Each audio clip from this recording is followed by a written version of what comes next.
धुले में राज्य के सांस्कृतिक कार्य विभाग की ओर से आयोजित युग प्रवर्तक हेडगेवार नाटक को लेकर विवाद खड़ा हो गया है। भारतीय संविधान सेना ने इस नाटक का विरोध करते हुए शहर के डॉक्टर बाबा साहेब अम्बेडकर पुतला परिसर में लगाए गए प्रचार बैनरों को फाड़ दिया है।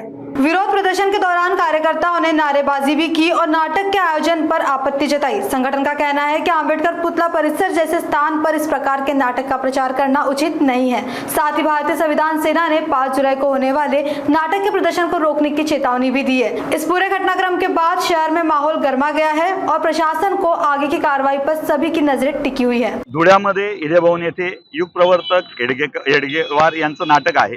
या नाटकाला भारतीय संविधानातर्फे आणि आंबेडकरी समाजातर्फे आमचा तीव्र विरोध आहे। मुळात हे नाटक राज्य शासनाने अनुदानित त्यांना काहीतरी अनुदान दिलेलं आहे 44 लाख असे आम्हाला कळलेलं आहे।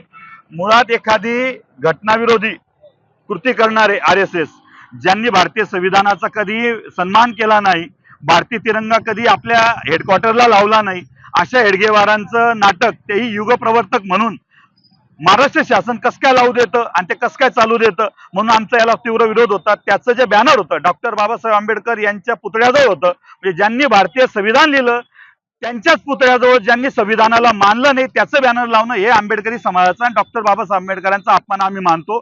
म्हणून आम्ही तीव्र आमच्या भावना होत्या, तर या भावनेतून आम्ही प्रशासनाला एक ताकीद देत या ठिकाणी विनंती करत हे बॅनर पाडलेलं आहे। आणि 5 जुलै रोजी जे काही भारतीय संविधानाचा निषेध करणारं, भारतीय संविधानाला नेहमी पायाशी तुडवणारं ही जी काही विचारसरणी आहे RSS ची, तिला विरोध म्हणून आम्ही हे नाटक होऊ देणार नाहीत आणि झालं तर याचा तीव्र विरोध आंबेडकरी समाज रस्त्यावर उतरून करेल ही आम्ही ग्वाही देतो। जय भीम, जय संविधान।